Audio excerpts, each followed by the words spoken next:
Chapter 31 of Psychopomp Drive.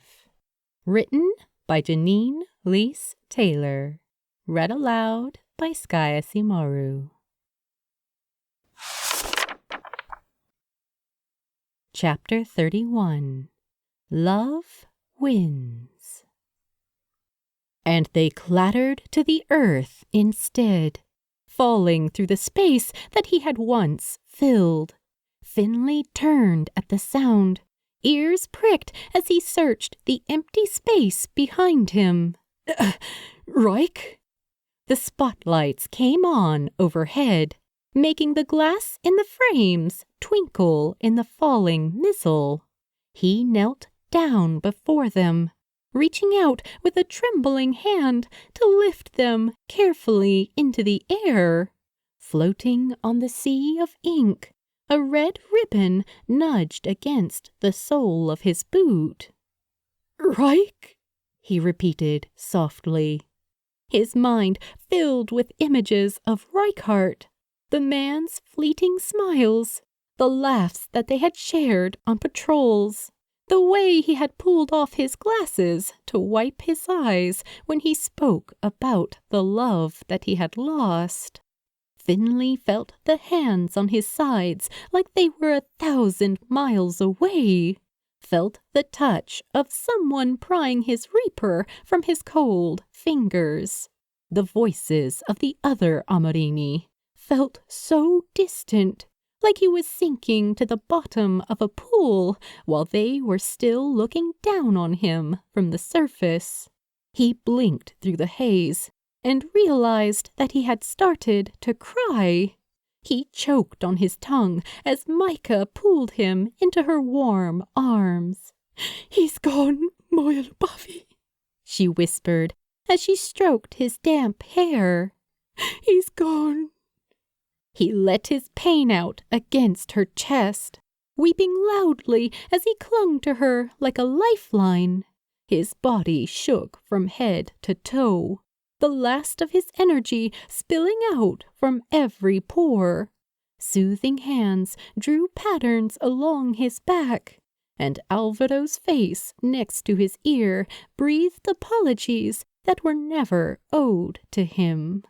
When he pulled back from Micah's embrace, he could see them all around him, the spirits of the in-between, broken and bruised, drenched as the downpour grew steadily heavier. Spectre's eyes glowed as he stepped forward to touch his arm, and he gave him a sad smile. "You freed her, Finn," he assured him. "The scythe wiped out all of the hollows she had consumed. There's nothing left but her now."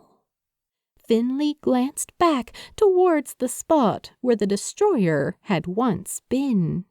In place of the black beast was now the small shape of an older woman. She was curled up in the fetal position, as though she were merely sleeping, her red hair draped around her like the broken pieces of a crown. "The pain of losing her followers drove her to this," Micah whispered knowingly. "The in-between twisted those emotions, amplified her frustrations into something monstrous." The silver-haired Amorini stepped away from the other spirits to stand by the dead woman's side. She seemed so small like this, as weak and as fragile as a newborn. Her fingers and toes were turning to dust as the last dregs of her magic left her, the spell sapping her away until there was nothing left. He wondered where she would go now, what awaited her and Reichardt alike in the spaces beyond their comprehension. He wondered if they felt something like peace there, or love. He wondered if their thoughts and feelings could reach them. The cat spirit jumped when he felt a hand on his shoulder, turning to see Alvaro's face leaning close to his. let's get you out of here, Unye, he said, and into something dry and warm. Finley nodded, reaching up to touch the fragile frames in his front pocket. Yeah, he agreed. I think I'm ready to go home.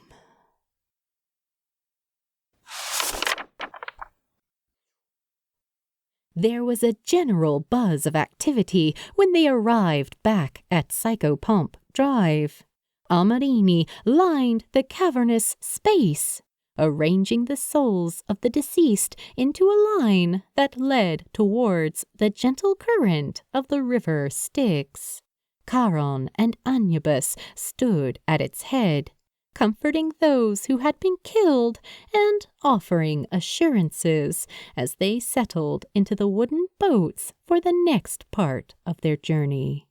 Flashes of magic interrupted his thoughts as the gods tended to the wounds of their grims, healing the immortal bodies of their dolls with water from the river. What happens now? Finley asked, walking behind Saulo's small black form. He had changed back into a cat once the fighting had subsided, leading the Amarini back home again in his original form. His eyes had grown dark at the news of Reichardt's second death, and he had been quiet ever since, flexing and kneading his toes pensively. He let out a soft sigh. We must get ready for the amnesiac. What's that? Finley asked. A spell created by the effects of the Lethe, the cat explained. It will help those in the living world to forget, replace their memories with something new and artificial. Why would you want to make them forget? The young man asked. After all we did for them, after all we're still doing for them. It is essential if we are to continue with our way of life, Saulo continued as they approached the door to their own private refuge. He turned his head towards him with a frown, whiskers glistening in the orange-tinted glow of their underground home. An event like this could affect all of human history going forward. Allowing them to forget is a blessing, believe me. They pushed into the familiar living room, walking across the well-worn floors with heavy limbs. Pictures created with memory pages lined the papered walls, many with Reichard and his family sealed inside. Finley felt a lump forming in his throat as he reached out to brush his fingers over one of the bronze frames. And what will they think happened instead? He asked. A terrorist attack? Or a natural disaster? A virus, Micah explained as she moved past him into the kitchen. She reached for the kettle and filled it, the sound of its boiling a comfort. It will be seen as a tragedy. It will unite the humans together against a common cause, one that will have no one to blame. Abby finished wiping down the metal of her spear as she laid across the sofa. Should we be helping the others? She asked. There will be plenty of work that will require assistance in the coming hours, Saulo answered. For now, try and get some rest.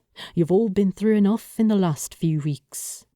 Finley sniffed as he reached up to swipe away at a falling tear. Hey, Saulo, is it all right if I go back up to the surface world? I have a few things I need to take care of first. The cat Grim tilted his head and exchanged a look with the Amarini around him. Do what you need to do, Finley. Decide if this is still the path you want to take. It'll be understandable if you change your mind after all of this. The young Amarini bowed his head, closing his eyes. Thank you, Saulo.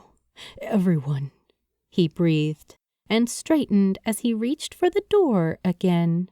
When he turned back, the eyes of the other spirits were on him. Their expressions were sad, but full of understanding. They too had lost a brother in arms, a member of their own second family. "I won't be long," he promised, and disappeared out into the night.